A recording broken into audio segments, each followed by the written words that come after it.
नमस्कार दर्शकों, हमारे साथ मौजूद है नंद किशोर भगत जी। हम अभी मौजूद है राजस्थान राज्य में पाली डिस्ट्रिक्ट के सोजत सिटी में। तो आज शिवरात्रि है, तो शिवरात्रि के इस अवसर पर हम इन भगत जी से कुछ सवाल जवाब करने जा रहे हैं। तो नमस्ते भगत जी। नमस्कार। तो सबसे पहले आप ये बताइए कि मोक्ष की परिभाषा क्या है, मोक्ष की व्याख्या क्या है? मोक्ष की परिभाषा या मोक्ष की व्याख्या जिसको कहते हैं, जो जीव आत्मा 84 लाख की योनियों से मुक्त होकर सतलोक को प्रस्थान करे, जो वापस 84 लाख योनियों में जन्म मरण के चक्कर में नहीं आए, उसे ही मोक्ष कहते हैं। यही इसकी व्याख्या है। तो आपने जो अभी व्याख्या दी कि सत्यलोक में ये जीवात्मा चली जाएगी, तो वो सत्यलोक कहाँ है और वो ये जीवात्मा वहाँ पर कैसे पहुँच पाएगी? सतलोक, जिसको शाश्वत लोक भी कहा जाता है, जो कि हमारे गुरुजी संत रामपाल जी महाराज जी ने हमें बताया है, इस गालोक से काफ़ी दूर है, 16 संकोश की दूरी पे है। और उसके अलावा जो जाने का वो ये है, आपने जो प्रश्न किया कि कैसे जाएगी, उसके लिए सद्भक्ति प्राप्त करनी पड़ेगी। और सद्भक्ति भी तत्वदर्शी संत से ही प्राप्त करनी पड़ेगी, जो कि आपको आपके धार्मिक शास्त्रों के अनुसार भक्ति बताएंगे। वो सद्भक्ति करके ही आप सतलोक जा सकते हैं, यानी कि मोक्ष की प्राप्ति हो सकती है। मोक्ष की प्राप्ति हो सकती है, बिल्कुल। हाँ। तो आज शिवरात्रि है। जगत में बहुत सारे ऐसे अत्यंत श्रद्धालु लोग हैं जो शंकर भगवान की जो उनकी शिवलिंग होती है, शिला, उनके ऊपर अलग अलग द्रव्यों से पूजा करती है, अलग अलग प्रकार से द्रव्य डालती है, दूध चढ़ाती है। तो क्या ये प्रकार की पूजा साधना करने से क्या मोक्ष संभव है? शिवलिंग की या शिव जी की किसी भी प्रकार से, किसी भी द्रव्य से पूजा साधना करने से कोई मोक्ष को प्राप्ति नहीं हो सकती है। बल्कि मैं आपको इससे भी बढ़ के एक चीज़ और बता दूं, शिव जी भी स्वयं जन्म मृत्यु के चक्कर में आते हैं। जब वो देवता ही स्वयं जन्म मृत्यु के चक्कर में आता है, तो आप उनकी पूजा साधना चाहे किसी भी द्रव्य से करिए, किसी भी प्रकार से करिए, आपको मोक्ष कहाँ से मिलेगा? उससे मोक्ष मिल ही नहीं सकता। आप इतने सरलता से कैसे कह सकते हैं कि शंकर भगवान जन्म मरण के चक्र में फंसे हुए हैं, क्योंकि इतने सारे दुनिया में लोग उनकी पूजा भक्ति साधना कर रहे हैं?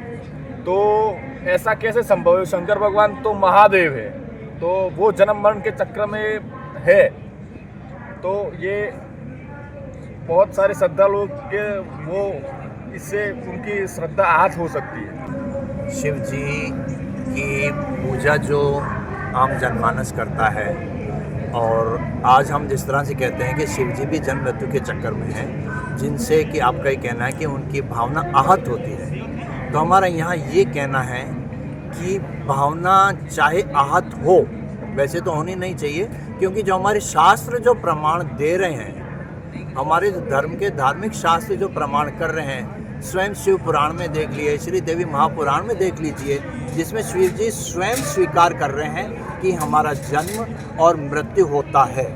अब जब शिव जी स्वयं ये स्वीकार कर रहे हैं, हमारे धार्मिक शास्त्र बता रहे हैं, तो इसकी पूजा, इनकी पूजा जो है करना भी सही नहीं है, और भावना भी आहत नहीं होनी चाहिए। आम जगत समाज को, मानव समाज को इस बात में जागृत होना पड़ेगा कि हम आज तक जो भी पूजा साधना करते आए थे, वो सिर्फ कही सुनी देखा देखी मनमाना आचरण कर रहे थे, जो कि हमारे शास्त्र अनुकूल वो सही नहीं है। तो आपका कहने का मतलब यह है कि शिव जी जन्म मृत्यु के चक्र में फंसे हुए हैं, और शंकर भगवान की पूजा करने से मोक्ष की प्राप्ति नहीं होती, और जन्म मरण का चक्र से मुक्ति नहीं पाई जा सकती।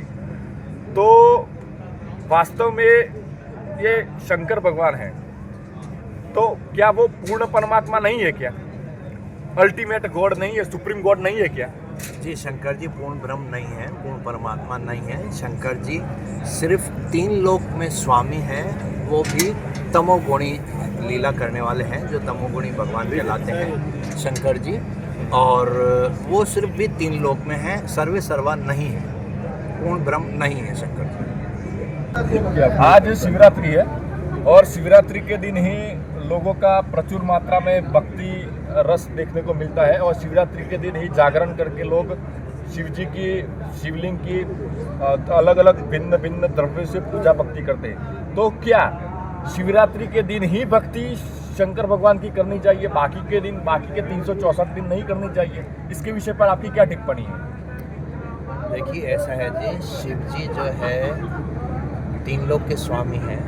जो शिव जी भगवान जो तीन लोक के स्वामी हैं, हमारे गुरुजी संत रामपाल जी महाराज जी ने हमें इनके भक्ति मंत्र दे रखे हैं, जो कि सिर्फ शिवरात्रि ही नहीं, अभी तो 365 दिन ही वो सेम जो है डेली हमें जो उसकी साधना करते हैं। और हमारे शास्त्रों के अनुसार हमारे गुरुजी संत रामपाल जी महाराज जी ने शिव जी की जो है भक्ति बताई है, जिसे हम करते हैं, जिससे हमें आम लोगों की अपेक्षा, आम मानव समाज की अपेक्षा बहुत अच्छा लाभ मिलता है।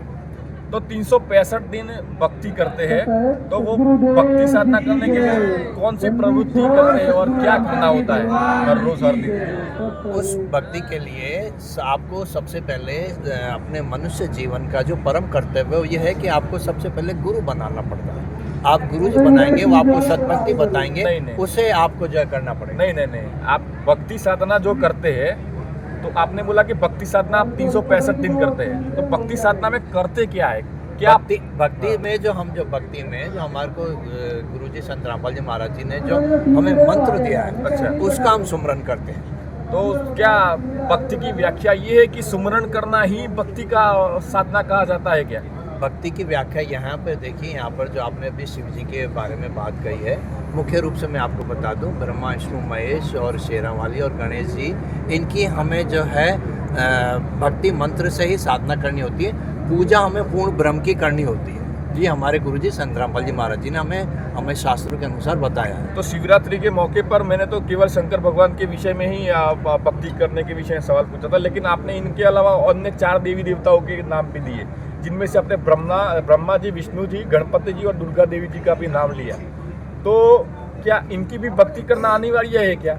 जी हाँ, इन सभी 5 देवी देवताओं के मुख्य रूप से जो 5 देवता हैं, ब्रह्मा, सावित्री, विष्णु, लक्ष्मी, शिव, पार्वती और गणेश जी और माता शेरावाली जी, इन सबकी ही भक्ति साधना करनी होती है, क्योंकि हम यहाँ इनके लोक में रहते हैं। जो हमारे गुरुजी ने इनके भक्ति मंत्र दिए हैं, उसके अनुसार हम इनकी साधना करते हैं, जो कि करना आवश्यक है और डेली रोजाना करना आवश्यक है। तो क्या आपके लिए हर रोज का दिन शिवरात्रि होता है क्या? जी हाँ, हमारे लिए प्रत्येक दिन शिवरात्रि है, हमारे लिए प्रत्येक दिन एक समान है, 365 दिन, क्योंकि हमें सेम एक सार एक तरह की भक्ति करनी होती है जो हम करते हैं, इसलिए हमारे लिए सब दिन एक बराबर है। तो क्या आप शंकर भगवान जी की जो वो शिवलिंग का जो शिला का बनाया हुआ जो ढांचा होता है, तो उसको अलग अलग विभिन्न चावल से या फूलों से या फिर घी से या दूध से अभिषेक करने से, इस प्रकार की भौतिक पूजा नहीं करते क्या? जी नहीं, हम इस प्रकार की कोई पूजा नहीं करते हैं। हम सिर्फ हमारे गुरुजी द्वारा बताए गए शिव जी भगवान के जो भक्ति मंत्र दे रहे हैं, हम उनका सुमरन ही करते हैं, इस प्रकार की उनकी साधना करते हैं। तो क्या इस प्रकार का भक्ति का प्रावधान वो शास्त्र निषेध है क्या? जी हाँ, भौतिक चीजों से, जो भौतिक चीज़ों से शिवलिंग की पूजा जिस तरह से जो आप बताते हैं, उनका हमारे शास्त्रों में कहीं कोई प्रमाण नहीं है। और जो हमारे गुरुजी ने सभी देव देवताओं के हमें जो भक्ति मंत्र दे हैं, हमें उन्हीं की तरह जो है भक्ति करते हैं। तो दर्शकों, आपने देखा कि शिवरात्रि किस प्रकार से, किस दृष्टिकोण से कैसे मनाते हैं, किस प्रकार से भक्ति साधना करनी होती है, मोक्ष की परिभाषा क्या है, तो ये सारे प्रश्नों के हमें जवाब दिए। तो आपका बहुत बहुत धन्यवाद। सत्साई। सत्साई।